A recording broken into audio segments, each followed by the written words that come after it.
राजस्थान में उपचुनावों की जंग तेज हो चुकी है। 3 विधानसभा क्षेत्र में उपचुनाव होने हैं, जहां सहाड़ा, राजसमंद और चूरू की सुजानगढ़ विधानसभा शामिल है। सहाड़ा से कैलाश त्रिवेदी की अक्टूबर माह में निधन हो गया था। वे कोरोना पॉजिटिव आए थे, उसके बाद में वो दिल्ली गए, वहाँ पर उनका इलाज हुआ, लेकिन उनकी वहाँ निधन हो गया। इसके बाद में मंत्री मास्टर भंवरलाल मेघवाल हैं, उनका निधन हुआ था। वो पिछले 6 से 8 महीने से वह बीमार चल रहे थे और वो भी दिल्ली गुड़गांव के मेदांता अस्पताल में भर्ती थे। इसके बाद किरण माहेश्वरी, पूर्व मंत्री, वर्तमान में राजसमंद से विधायक, उनका भी कोरोना के चलते निधन हो गया। उनका निधन भी मेदांता में हुआ था। वहीं चुनाव आयोग अब लगा है चुनाव कराने में, क्योंकि विधानसभा क्षेत्र में 6 महीने के अंदर चुनाव होने ज़रूरी हैं। अगर 6 महीने में नहीं होते हैं तो फिर कुछ और होता है, लेकिन 6 महीने के अंदर वो चुनाव करा लेते हैं। वहीं सहाड़ा, राजसमंद और सुजानगढ़ में बात करें तो सहाड़ा और सुजानगढ़ से कांग्रेस के विधायक थे, तो वहीं राजसमंद से भाजपा के विधायक थे। वहीं अब क्योंकि उनके परिवार में देहांत हुआ है, तो नेचुरल सी बात है कि परिवार के ही किसी सदस्य को टिकट दिया जाएगा। सहाड़ा और सुजानगढ़ विधानसभा से जो विधायक थे, उनके परिजनों ने कांग्रेस में संपर्क करना शुरू कर दिया है। वहीं भाजपा में भी किरण माहेश्वरी के जो परिवार वाले, उन्होंने संपर्क किया है। हालांकि भाजपा वहाँ पे मजबूत है, क्योंकि राजसमंद से बात करें लोकसभा क्षेत्र, तो फिलहाल जयपुर घराने की राजकुमारी दिया कुमारी जो हैं, वो वहाँ से सांसद भी हैं। इसके अलावा अगर हम बात करें तो पूरी रूपरेखा लगभग तैयार हो चुकी है। सबसे बड़ा संशय बना हुआ है आरएलपी को लेकर। आरएलपी मजबूत है आज की तारीख में कहीं ना कहीं, कैसे न कैसे, और बीजेपी में एनडीए के साथ उसका गठबंधन है, लेकिन माना जा रहा है कि आरएलपी अपना कोई उम्मीदवार उतार सकती है, या फिर बीजेपी के समक्ष कह सकती है कि हमें सुजानगढ़ या चूरू के अंदर आरएलपी का एक उम्मीदवार उतारा जाए। ऐसा इसलिए कहा जा रहा है क्योंकि जो हालात बने हैं, जो स्थितियां बनी हैं, उस पर साफ तौर पर देखा जा सकता है पंचायत चुनाव के अंदर जिस तरीके से आरएलपी ने बिल्कुल बीजेपी के सामने चुनाव लड़ा। एक तरह से पंचायत का बात करें या फिर नगर निगम की बात करें, सब जगह आरएलपी ने अपने उम्मीदवार उतारे थे। तो कहीं ना कहीं कहा जा सकता है कि आरएलपी अपनी दावेदारी ठोक सकती है।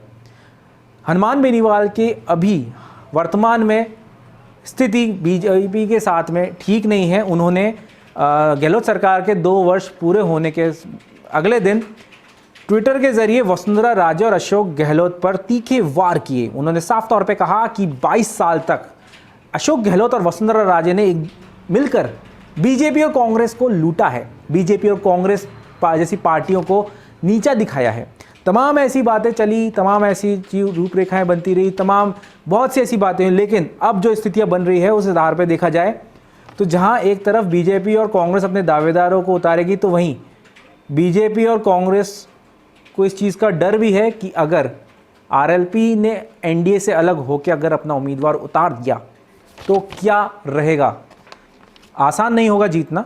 हालांकि बीजेपी साफ तौर पे कह रही है कि राजसमंद में उनकी जीत तय है चुनाव के अंदर, तो वहीं सहाड़ा और सुजानगढ़ में भी स्थिति बिल्कुल एक तरह से साफ दिख रही है कि वहाँ पर कांग्रेस फिर से अपना विधायक लेके आ जाएगी, क्योंकि जिस हालातों में देहांत हुए हैं विधायकों के, मंत्रियों के, उससे देखा जा सकता है कि लोग सिंपैथी का एक ना एक वोट इनके परिवार वालों को देंगे, अगर इनके परिवार वाले खड़े होंगे। कोई सहाड़ा से कैलाश त्रिवेदी के बेटे, उनके भाई दावेदारी कर रहे हैं, तो वहीं सुजानगढ़ से मास्टर भंवरलाल मेघवाल के बेटे को टिकट दिया जाता है। हालांकि उनकी बेटी प्रमुख उम्मीदवार दावेदारी थी एक तरह से, लेकिन उनकी बेटी बनारसी देवी का भी उनके निधन के ठीक 17 दिन पहले निधन हो गया था।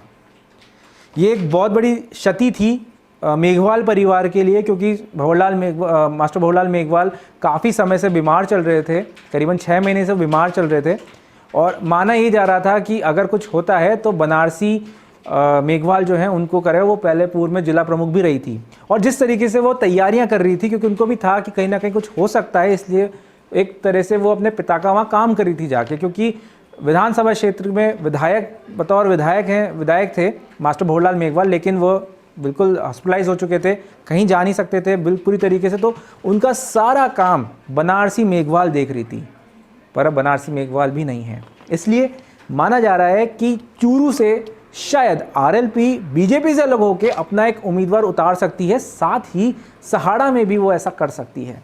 वहीं राजसमंद भी कोई दूर नहीं है, राजसमंद में भी आरएलपी अपना उम्मीदवार उतार सकती है। अगर ऐसा होता है तो कहीं ना कहीं ये बीजेपी और कांग्रेस के लिए एक बहुत बड़ी टेंशन है, खासतौर से बीजेपी के लिए। आरएलपी की वर्तमान में 3 सीटें हैं, 3 जगह से विधायक आरएलपी के विधानसभा में बैठे हुए हैं, एक सांसद उनका लोकसभा में बैठा हुआ है। इसलिए आरएलपी अपने आप को कहीं ना कहीं कैसे न कैसे मजबूत करने की कोशिश करेगी, क्योंकि आरएलपी किसानों की के दम पे ही जीत के आगे बढ़ी थी।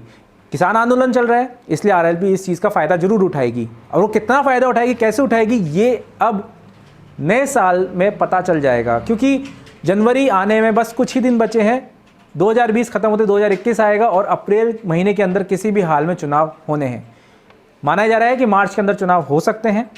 अगर चुनाव होंगे तो सबसे बड़ा पॉइंट आरएलपी, उसके बाद गहलोत सरकार के लिए। गहलोत सरकार के लिए बहुत बड़ी चुनौती है, किस तरीके से वो चुनाव को कर पाएंगी, किस तरह से वो जीत दर्ज कर पाएंगे। हालांकि गहलोत सरकार के पास गठबंधन के कोई आशाएं नहीं है। आरएलडी के साथ में उनका एक विधायक है जो कि मंत्री है, सुभाष गर्ग। इसके अलावा बीटीपी जो कि गहलोत सरकार के समर्थन में थी। हालांकि अभी चुनाव, जो जिला प्रमुख चुनाव हुए उसके अंदर डूंगरपुर के अंदर जिस तरीके से अशोक गहलोत की सरकार, अगर बात करें कि कांग्रेस पार्टी और बीजेपी पार्टी ने मिलकर बीटीपी के सदस्य को जिला प्रमुख नहीं बनने दिया, तो वहाँ पे यही कहा जा रहा है कि बीटीपी ने कांग्रेस को अपने आप से अलग कर दिया है। उसके बावजूद बहुमत पूरी है। अभी भी वर्तमान में देखा जाए तो 105 विधायक कांग्रेस के हैं। इसके अलावा निर्दलीय विधायक कम से कम 10 से 11 विधायकों का समर्थन भी कांग्रेस को मिला हुआ है। चाहे संयम लोढ़ा की बात करें, चाहे बाबूलाल नागर की बात करें, तमाम बड़े जो विधायक हैं, तमाम वरिष्ठ विधायक हैं, सबका समर्थन कांग्रेस को है, क्योंकि कांग्रेस वादी हैं ये नेता सारे विधायक, और अशोक गहलोत के प्रति काफ़ी लॉयल हैं। इसलिए माना जा सकता है कि राजस्थान के अंदर जो राजनीति भूचाल आया हुआ है वो कुछ अलग ही दिशा में जाएगा। वहीं सबसे महत्वपूर्ण नाम सचिन पायलट का। तो सचिन पायलट ने अजमेर के अंदर बीजेपी से बागी हुए सुशीला पलाड़ा को जिला प्रमुख बनवाया। सुशीला पलाड़ा भंवर सिंह पलाड़ा की धर्मपत्नी है, वे इससे पूर्व विधायक थी और उससे पूर्व जिला प्रमुख भी रह चुकी हैं। इसलिए माना जा सकता है कि कांग्रेस एक बड़ा गेम प्लान करने वाली है, एक बड़ा कार्ड खेलने वाली है। क्या खेलने वाली है किसी को नहीं पता, लेकिन जो हालात, जो स्थितियां बनी हैं, सचिन पायलट अपने तरफ के खोलेंगे। मंत्रिमंडल विस्तार होने वाला है। माना जा रहा है कि दिसंबर के आखिरी सप्ताह में मंत्रिमंडल विस्तार हो सकता है व राजनीतिक नियुक्तियां भी हो सकती है।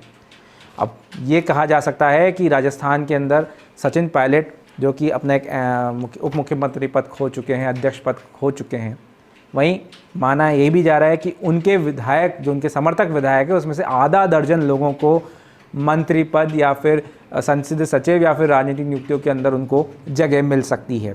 वहीं 2 महत्वपूर्ण नाम रमेश मीणा और विश्वेंद्र सिंह जो कि बर्खास्त किए गए थे गहलोत सरकार मंत्रिमंडल में से जब सचिन पायलट चले गए थे, तो उनको भी मंत्री पद दिया जा सकता है, खासतौर से विश्वेंद्र सिंह को, क्योंकि विश्वेंद्र सिंह अभी पंचायत चुनाव के अंदर बिना बैनर के, बिना बैलेट के, बिना कांग्रेस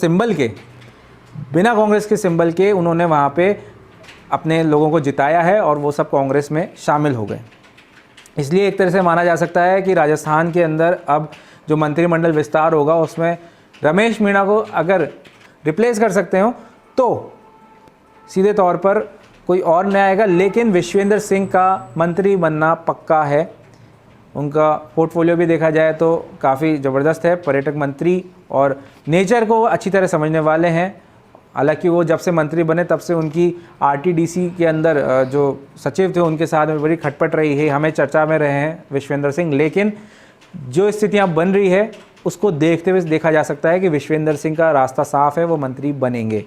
वहीं और लोगों की अगर हम बात करें तो मुरारीलाल मीणा है जो कि दौसा से विधायक हैं, पूर्व मंत्री रह चुके हैं, उनका नंबर भी लग सकता है। इसके अलावा मुकेश भाकर जो कि यूनिवर्सिटी नेता रहे हुए हैं, राजस्थान विश्वविद्यालय के अच्छे हैं, युवा नेतृत्व को एक करते हैं, लाडनू से विधायक हैं, उनको मौका मिल सकता है इसके अंदर, संसदीय सचिव बन सकते हैं या फिर किसी बोर्ड के अंदर। पर कुल मिला के बात करें तो जो सचिन पायलट गुट के जो विधायक थे उनको गहलोत सरकार मौका दे सकती है। आधा दर्जन लोगों का मंत्री, संसदीय सचिव या फिर राजनीतिक नियुक्ति के अंदर होना तय है।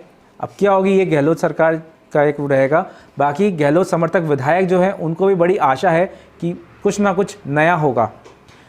मंत्री पद मिल सकता है, क्योंकि अभी बहुत कम है, क्योंकि गोविंद सिंह डोटासरा हैं, वो प्रदेश अध्यक्ष हैं कांग्रेस के, साथ के साथ वो शिक्षा मंत्री भी हैं, तो उनको भी कहीं ना कहीं फ्री किया जाएगा, उनसे भी एक पद लिया जाएगा और मंत्री पद लिया जाएगा उनसे। इसके साथ साथ और बात करें तो भंवरलाल मेघवाल का निधन हो गया, तो वो सीट खाली पड़ी एक तरह से मंत्री पद की, वो विभाग खाली पड़ा हुआ है। इसके अलावा सचिन पायलट, रमेश मीणा, विश्वेंद्र सिंह के जो विभाग थे, ये सब खाली पड़े हैं। तो अभी गहलोत सरकार के पास एक अच्छा मौका है, कुछ को वो हटा भी सकती है, कुछ को नए को ला भी सकती है, और साथ के साथ एक पूरी नई टीम तैयार कर सकती है, क्योंकि ये सब जान चुके हैं कि अशोक गहलोत अभी कहीं नहीं जाने वाले।